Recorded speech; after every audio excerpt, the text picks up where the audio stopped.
Ed Miliband. I'm sitting in for Jeremy Vine on the programme this lunchtime. A year after the referendum, today is the day Brexit negotiations begin. Are you someone who is optimistic about the outcome and says people should stop moaning? We've got some comments from our listeners. Liam emails with a particularly personal one for me. Hi Ed, I met you in the Mallard in Cosworth, I can recommend it, the other week while you were out campaigning.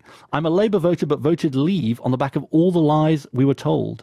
Alistair from Isla Island in Scotland joins. I think that's just Isla, actually, in Scotland. How's it going, Mr. Miliband? It's fine. The island of Isla.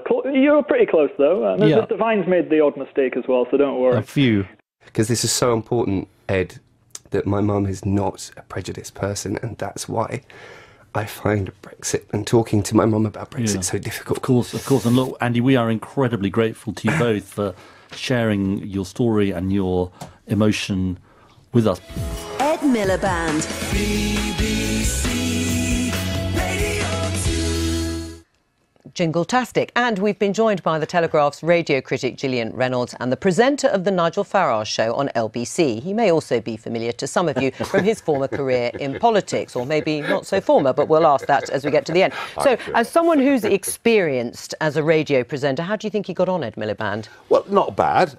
I mean, look, politicians should be good at this in one way, because we're used to dealing with arguments. We're used to one side of an argument, a counter-argument, and whenever you do an interview with someone fearsome like you think, well, what's the other argument going to be? The problem I think a lot of politicians have is these days they're so scripted that they stand up, they read off an autocue. It's all a bit, politics these days is all a bit wooden.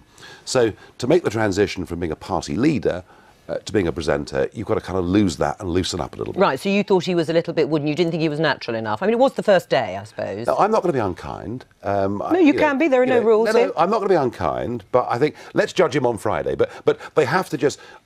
I mean, I'm very inexperienced. I've been doing it for 6 months, but it seems to me that I do it best when I'm very laid back, very relaxed, and it's almost like you're chatting to a friend at home. Yeah, it has got to be conversational, hasn't it, radio presenting? Indeed. But they're very different shows. Mr. Farage's show is the one-man band. It's terrific, you know, his talk, constant things.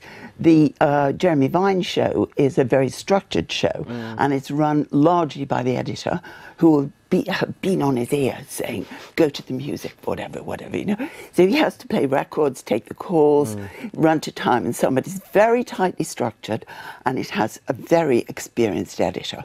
So it's quite different. And what did you think? What did you think? Well, you know, he wasn't bad at all. I mean, I think he exceeded everybody's expectations. Yeah, I have to say, he was better than I thought he was going to be in terms of the sound of it. The thing is, you know, he ran a tremendous risk because, like yours, Mr. Farage, he has a voice that impressionists love. Oh, yeah. Oh, I know. But is that a bad thing? Do you think? You You think, is it the real thing? Oh, I see. Well, you didn't think it was him. I mean, I think introducing records, introducing tunes is quite hard, having done it myself, along with the sort of current affairs programme. I was hopeless at doing the music. How would you find that? I mean, the difference is this. Yeah, of course there are the records, but when you're a BBC presenter, you're not allowed to have an opinion. Yeah, that is the other what I'm difference. doing, what I do with LBC, I'm allowed to have an opinion. Now, under Ofcom rules, I can say pretty much what I want, but I have to invite the other side of it. So it is actually a rather different thing. Yes, I think it does make a big difference, isn't it, if you're free to sort of speak your mind, well, particularly with the sort of show that you're doing. Yeah, I'm not sure if I did a BBC radio show that I'd last that long. Well, I'm not sure you'll ever find out. But anyway, do you think it's a good idea for politicians, former politicians, current ones to do this? Well, I was going to say, Gillian, actually, I mean, Ed Miliband is yesterday politically, so he has a freedom. And Ian Duncan Smith is tomorrow? No, I didn't. He's doing next You ought to be year. a politician, actually. Putting words into other people's mouths. But and with great respect, Nigel, your career is over in politics. But what I mean is, it gives you greater freedom. You know, when you use the word Ed was taking a big risk, I'm not too sure he was taking a big risk because he's yesterday politically. He's got nothing to lose. Exactly. Right. And but I do think your point, Nigel, was extremely well made about this fact that politicians these days, it is so scripted, it is so, you must do this, you must... And that is why Macron, Trump, Farage, Corbyn, it's why they appeal, because they're not... Authentic? They're because more they appeal authentic. You know, and no one, you know, you and Corbyn couldn't be further apart, but you both appeal to public because you're not the traditional script. Now, Ed was a traditional scripted politician. Let me ask Gillian, what about the listeners? I mean, are they being well served by Nigel and Ed? Yes, I do think so, except Nigel, I'm sure he won't mind me saying, is a bit of a one-trick pony here, because he's got one issue and he goes on and on about it, and you know, everyone tells me I've got the best job. I'm not sure everyone that's true, tells me I've got the best all. job in the world, and then I point out to them I have to listen to you at least once a week, and you know, they quail, because you do tend to, you know, when people ring up and say, well, you were wrong about this, you're wrong about that, you say, that was a very interesting point, next call. Oh, so are you cutting people off who don't agree with you, Nigel? I tell you what, there are other presenters on that show who demean people who've got the alternative opinion. Or the only time I would cut somebody off is if they're rude. I'm very polite to all of them, actually. Yeah, no, I am. Right, yeah. well, what about this former political career? Is it definitely former, or is there another comeback? Lord Jones has just written me off, so that's the end of it. Actually, don't get out of it. Well, I was going to say, don't get out of it that way. Come on, are you going to get back into politics? Are you going to stand for leader? Feebly.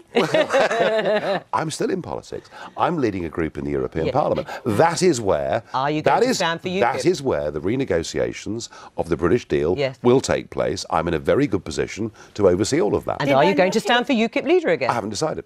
Did I not hear Lord So Jones it's not ruled out? say there's a fabulous wine cellar at Brussels. Yes, exactly. And we should make it part of our denegotiation. And I'm just wondering if you could advise on that. If I may give one piece of advice, Nigel. I think actually, before we leave, Mr. Juncker may have dealt with that. Yes, I think... Well, he's drunk it all, you mean? Stop it. I thought it was brandy. Anyway, yeah, finally. One piece of advice, which is the British public who voted UKIP actually voted a way to make sure this deal was done. And I do think you have a moral as well as possibly a representational obligation to those who voted UKIP and to ensure that we do come out and I think holding the feet to the fire, at which you would be very good.